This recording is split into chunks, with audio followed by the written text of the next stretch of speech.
വണ്ടി അടിച്ചു പൊട്ടിക്കാൻ നോക്കുക. ക്യാമറ ഓണാക്കിട്ടില്ല. ഹലോ, നമസ്കാരം. ഞാനിപ്പോൾ ഈ വീഡിയോ ഇടാൻ കാരണം 10-20 ദിവസത്തോളമായി ഞങ്ങൾ ഇതുമായിട്ട് ബന്ധപ്പെട്ട് ഈ കർണാടകയിലെ വിഷയവുമായിട്ട് ബന്ധപ്പെട്ട് ഒരേ സ്ഥലത്തേക്ക് ഇങ്ങനെ ഓടിക്കൊണ്ടിരിക്കുകയായിരുന്നു. സമനിൽ നിന്ന് മാറാൻ കാരണം എനിക്ക് മതിയായ പ്രൊട്ടക്ഷൻ ഇല്ലായിരുന്നു.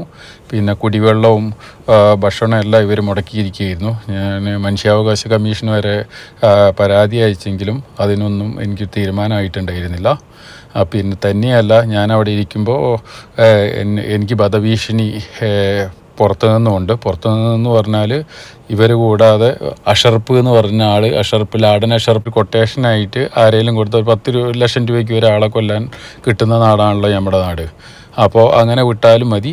എന്നെ ആരെങ്കിലും ആളെ വിട്ടിട്ട് കൊല്ലിക്കുകയാണെങ്കിലും അത് ശാന്തിയോ ഇവരോ ചെയ്താന്ന് വന്നോളുമല്ലോ. അതേപോലെ തന്നെ വേറൊരാളും കൂടെയുണ്ട്. എന്നെ ഈ ബേഗൂരിൽ ഞാനൊരു ക്രഷർ വിറ്റവുമായി ബന്ധപ്പെട്ടിട്ട് ഫൈസൽ വട്ടർക്കടവൻ, അവൻ എന്നെ കൊല്ലാൻ വേണ്ടിയിട്ട് ശ്രമിച്ചതാണ്. അന്ന് പെട്ടെന്ന് ആളുകളൊക്കെ വേഗം ഇടപെട്ടത് കൊണ്ട് ഞാനന്ന് കഷ്ടിച്ച് രക്ഷപ്പെട്ടതാണ്. അവനും ഈ അവസരം മുതലെടുക്കാൻ വേണ്ടിയിട്ട് നോക്കും. അപ്പോൾ ഞാനില്ലാണ്ടായി കഴിഞ്ഞാൽ പിന്നെ എൻ്റെ പൈസ ഒന്നും തരണ്ടല്ലോ.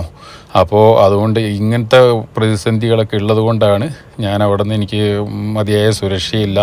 പിന്നെ ഇതൊരു മീറ്റിങ്ങിലേക്ക് വെക്കാൻ ഇവർക്ക് താല്പര്യമില്ല. ഞാൻ സാമ്പത്തിക കാര്യങ്ങളിൽ പോലീസ് ഇടപെടരുത് എന്നാണ് ഓർഡർ എന്ന് പറഞ്ഞിട്ട് അവരുമെല്ലാം കയ്യൂരിയിരിക്കുകയാണ്. അപ്പോൾ അതുകൊണ്ട് ഞാൻ തന്നെ എന്തായാലും എനിക്ക് നീതി കിട്ടിയേ പറ്റുള്ളൂ. അപ്പോൾ ഞാനിതിൻ്റെ പുറകെ തന്നെ ഓടിക്കൊണ്ടിരിക്കുകയാണ്. അപ്പോൾ ഇതിൽ എനിക്ക് എന്തെങ്കിലും ഒരു ആക്സിഡൻറ്റ് പോലും സംഭവിക്കുകയാണെങ്കിലും, എന്നെ ആരെങ്കിലും വധിക്കാൻ ശ്രമിക്കുകയാണെങ്കിലും ഇതിൻ്റെ പുറകിൽ ലാഡൻ അഷർപ്പ്, ഫൈസൽ വട്ടർക്കടവൻ, പിന്നെ ശാന്തി സോമശേഖർ,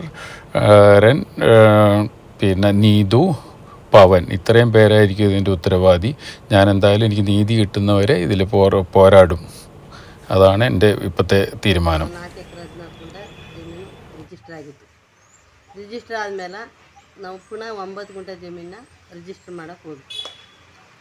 ಮಾಡೋಕ್ಕೆ ಹೋದಾಗ ಆಗ ಪುನಃ ಅವರು 4 ಎಕರೆ 14 ಗುಂಟೆ ಜಮೀನ ಯಾವ ಥರ ರಿಜಿಸ್ಟರ್ ಮಾಡ್ಕೊಂಡ್ರೆ ನಮಗೆ ಗೊತ್ತಿಲ್ಲ. ಅವರು ನಾವು 9 ಗುಂಟೆ ಮಾಡೋಕ್ಕೆ ಹೋಗಿದ್ವು, 9 ಗುಂಟೆನೇ ಮಾಡೋಕ್ಕೆ ಹೋಗಿದ್ವು ಅಂತ ನಾವು ತಿಳ್ಕೊಂಡು, ಇದು ಹೆಂಗೆ ಇದು ಪುನಃ ರಿಜಿಸ್ಟರ್ ಆಗೋದಲ್ಲ ಅಂತ ನಮ್ಗೆ ತಂದು ರಿಜಿಸ್ಟರ್ ಪೇಪರ್ ಕೊಟ್ಟಾಗಲೇ ನಮ್ಗೆ ಗೊತ್ತಾದ್ದು. ಸೋಮಶೇಖರ್ ಅವರು ನಿಮ್ಗೆ 83 ಲಕ್ಷ ದುಡ್ಡು ಕೊಟ್ಟಿದ್ದಾರೆ, ನೀವು ಯಾವ ಥರ ರಿಜಿಸ್ಟರ್ ಮಾಡಿದ್ದಾರೆ ಅಂತ ಕೇಳಿದ್ರು. ನಮ್ಗೆ ದುಡ್ಡು ಕಾಸು ಏನೂ ಕೊಟ್ಟಿಲ್ಲ ಅವರು.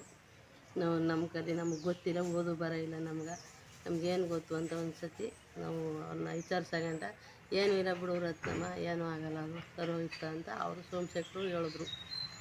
ಅದರಲ್ಲಿ ನಮ್ಗೆ ನಮ್ಮದು ಯಾವ ಕ್ಲಿಪಿಯವ್ರದ್ದು ಏನೂ ತಪ್ಪಿಲ್ಲ. ನಮ್ಗೆ ಅವರು ದುಡ್ಡು ಕೊಟ್ಟಿದ್ರು, ನಾವು ಜಮೀನು ಅವ್ರಿಗೆ ಮಾಡಿಕೊಟ್ಟಿದ್ವಿ.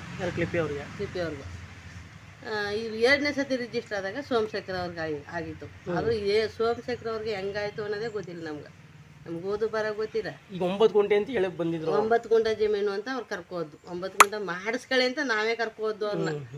9 ಗುಂಟೆ ಜಮೀನು ಅದಲ್ಲ, ಅದು ಮಾಡಿಸ್ಕೊಳ್ಳಿ ನೀವು ಅಂದ್ಬಿಟ್ಟು ನಾವು ಕರ್ಕೋದಾಗ ಇವ್ರು 2ನೇ ಸತಿ 4 ಎಕರೆ 14 ಗುಂಟೆ ಜಮೀನು ಹೆಂಗೆ ಮಾಡಿಸ್ಕೊಂಡ್ರು ಅನ್ನೋದು ಗೊತ್ತಿಲ್ಲ ನಮ್ಗೆ. ದುಡ್ಡು ಕೊಟ್ಟಿಲ್ಲ ಅವರು ಕೊಟ್ಟಿವಿ ಅಂತ ಪೇಪರಲ್ಲಿ ಕಾಣಿಸ್ಕೊಂಡ್ರ ಅಷ್ಟೇ, ಕೈಗೆ ಕೊಟ್ಟಿವಿ ಅವ್ರಿಗೆ ಅಂತ ಕಾಣಿಸ್ಕೊಂಡ್ರ. ನಮ್ಗೆ ಅವರು ಕೈಗೆ ಕೊಟ್ಟಿಲ್ಲ ಅವರು ದುಡ್ಡು. ಕೈಗೆ ಹೆಂಗೆ ಕೊಟ್ಟರು, ಆ ಟೈಮ್ಲಿ ದುಡ್ಡು ಬ್ಯಾನ್ ಆಯ್ತಿತ್ತು. ಯಾವ ಥರ ದುಡ್ಡು ತಂದು ಕೊಟ್ಟರು ಅವರು, 80 ಲಕ್ಷ 83 ಲಕ್ಷ ಯಾವ ಥರ ತಂದು ಕೊಟ್ಟರು ಅಂತ ನಾವು ಅವ್ರಿಗೆ ಕೇಳ್ತೇವೆ. ನಿಮ್ಗೆ ಕೊಟ್ಟಿಲ್ಲ ಅವರು? ನಮಗೆ ಕೊಟ್ಟಿಲ್ಲ, ನಮಗೆ ಅವ್ರ ದುಡ್ಡು ಕೊಟ್ಟಿಲ್ಲ. ನಾವು 1-2 ಸತಿ ಅದು ಯಾವುದೋ ಇದು ಇನ್ಕಮ್ ಟ್ಯಾಕ್ಸ್ನವರು ನಮ್ಗೆ ನೋಟಿಸ್ ಕಳಿಸ್ತು. ಅದನ್ನೂ ನಾವು ಭಯ ಎತ್ಕೊಂಡು ಹೆಂಗೆ ಮಾಡೋದು, ಇನ್ಕಮ್ ಟ್ಯಾಕ್ಸ್ ಎಲ್ಲ ನಮ್ಗೆ ಒಂದು ಸ್ವಲ್ಪ ಎದುರ್ಸೋಕ್ಕೆ ಶುರು ಮಾಡಿದ್ರು ಊರಲ್ಲಿ.